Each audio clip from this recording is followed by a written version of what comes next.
Hello friends, welcome to இது உங்கள் சமையல். இன்னைக்கு இட்லி தோசைக்கு ஒரு சூப்பரான சட்னி தாங்க. எப்பயுமே ஒரே மாதிரியே வெங்காயம் தக்காளி வெள்ளைப்பூண்டுன்னு ஒரே மாதிரி சட்னி அரைக்காம இந்த மாதிரி வித்தியாசமா செஞ்சு கொடுங்க. டேஸ்ட்டும் சூப்பரா இருக்கும். உங்களுக்கு வேலையும் சட்டுன்னு முடிஞ்சிடும். ரொம்ப ஈஸியா செஞ்சிடலாம். வாங்க எப்படி செய்யலாம்னு சொல்லிட்டு சட்டுன்னு பார்த்துடலாம். ஒரு பேன் எடுத்துட்டு அதுல 2 டீஸ்பூன் நல்லெண்ணெய் சேர்த்துக்கலாம். எண்ணெய் நல்லா காஞ்சிருச்சு. இப்போ 2 டேபிள் ஸ்பூன் கடலை பருப்பு இருக்கு இல்லையா, அது சேர்த்துக்கலாம். பச்சை வாசனை போற அளவுக்கு நல்லா அதை ஃப்ரை பண்ணி விடுங்க. கலர் நல்லா சேஞ்ச் ஆகணும். அந்த அளவுக்கு ஃப்ரை பண்ணாத டேஸ்ட் நல்லா இருக்கும். கருகிடக்கூடாது. நல்லா கோல்டன் ப்ரௌன் கலர்ல வரட்டும். நிறைய சட்னி ரெசிபிஸ் நம்ம சேனல்ல போட்டுட்டே இருக்கோம். ஏன்னா நிறைய வியூவர்ஸ் கேட்டுட்டே இருக்கீங்க.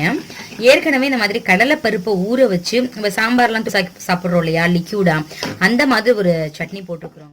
நிறைய பேரண்ட்ஸ் என்கிட்ட கேட்டே இருக்கீங்க, என்னோட கிட்டு சாப்பிட மாட்டேங்கிறா அப்படின்னு சொல்லிட்டு நீங்க அந்த சட்னி செஞ்சு கொடுங்க. நல்லா சாப்பிடுவாங்க. இட்லி தோசை எதுனாலும் சரி நல்லா குழப்பி, 1 வயசு குழந்தை கூட அவ்வளோ நல்லா சாப்பிடும். நீங்க காரம் மட்டும் கம்மி பண்ணி நல்லா செஞ்சு கொடுக்கலாம். அழகா சாப்பிடுவாங்க. நீங்க சாப்பிட மாட்டாங்க அப்படின்னு சொல்லிட்டு உங்களுக்கு அந்த டென்ஷனே தேவையில்லைங்க. நான் டிஸ்கிரிப்ஷன் பாக்ஸ்ல லிங்க் தரேன், தேவைப்பட்டா நீங்க போய் பாருங்க. இது நல்லா காரமா பெரியவங்க சாப்பிட்ற மாதிரி தான் நீங்க பண்ண போறோம். பாருங்களேன், கலர் நல்லா சேஞ்ச் ஆயிருச்சு, பார்த்தாலே தெரியுது. இந்த ஸ்டேஜ்ல நம்ம இதை எடுத்துடலாம். எடுத்தாச்சு. இப்ப காரத்துக்கு ஒரு 10 வரமிளகாய் இதுல சேர்த்திருக்கேங்க. நல்லா காரமா இருக்கும். லைட்டா இதை ஃப்ரை பண்ணி விடுங்க. அவ்வளவுதான், உடனே ஸ்டவ் ஆஃப் பண்ணிடலாம். வேலைக்கு போறவங்களுக்கு இந்த சட்னி செய்யறதுக்கு ரொம்பவே ஈஸி.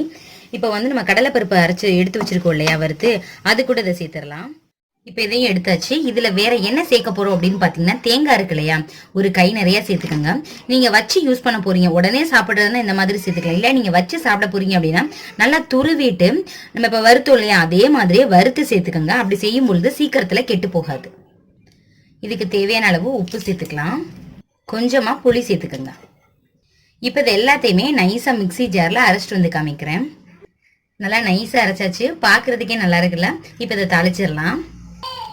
கொஞ்சமா தாளிக்கிறதுக்கு நல்லெண்ணெய் சேர்த்துக்கலாம். எண்ணெய் நல்லா காஞ்சிருச்சு. இப்ப கொஞ்சமா இதுல கடுகு சேர்த்துக்கலாம்.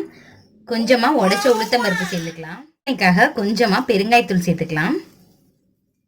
தாளிச்சது எல்லாத்தையுமே சேர்த்தாச்சு. செம்ம டேஸ்ட்ல இருக்குங்க. இதே மாதிரி நீங்க செஞ்சு பார்த்துட்டு எப்படி இருந்துச்சு அப்படின்னு சொல்லிட்டு எனக்கு கமெண்ட் பண்ணுங்க. சூப்பரான ஒரு சைட் டிஷ் தான் பார்க்க போறோம். இட்லி தோசை சப்பாத்தின்னு எல்லாத்துக்கூடையும் பெஸ்ட் காம்பினேஷனா இருக்கும். சொல்ல போனா முக்காவாசி பேருக்கு இது கொஞ்சம் ஃபேவரட்டாகவும் இருக்கும். இது இதே ப்ரொபோர்ஷன்ல நீங்களும் ப்ரிப்பேர் பண்ணி பாருங்க. அருமையான சட்னிங்க. வாங்க எப்படி செய்யலாம் அப்படின்னு சொல்லிட்டு சட்டன் வீடியோக்குள்ள போயிட்டு பார்த்துடலாம். இந்த சட்னி அரைக்கிறதுக்கு ஒரு 7-8 பல் பூண்டு எடுத்துக்கலாம். ஒரு 3 சின்ன வெங்காயம். நீங்க வெங்காயத்தினுடைய அளவு இவ்வளவு இருந்தாதாங்க இந்த சட்னியோட டேஸ்ட் அப்படியே உங்களுக்கு கிடைக்கும். ஒரு 5 வரமிளகாய், அப்புறம் ஒரு 2 தக்காளி.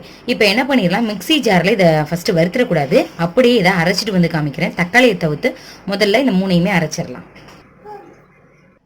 வெங்காயமும் பூண்டும் லைட்டா நசுங்கவும், தண்ணி எதுவும் சேர்க்க வேண்டாம். தக்காளியை இந்த மாதிரி கட் பண்ணி சேர்த்துக்குங்க. இப்ப இதோட அரைச்சிடலாம்.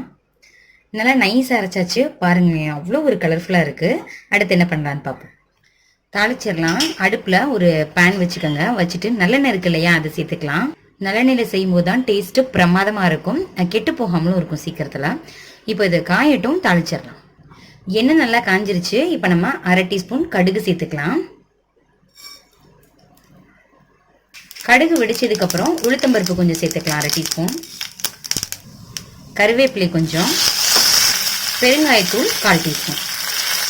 எப்பயுமே சட்னியில பெருங்காயத்தூள் போட்டால் தான் டேஸ்ட் ரொம்ப நல்லா இருக்கும். எல்லாமே நல்லதாயிடுச்சு. இப்போ நம்ம அரைச்சு வச்சிருக்கோம் இல்லையா, அதை சேர்த்துடலாம். சேர்த்துட்டு நல்லா மிக்ஸ் பண்ணி விடுங்க. லோ ஃப்ளேம்ல ஒரு 5 மினிட்ஸுக்கு எப்படியே விட்டுறலாம். இதனோட கலரே சேஞ்ச் ஆயிரும்.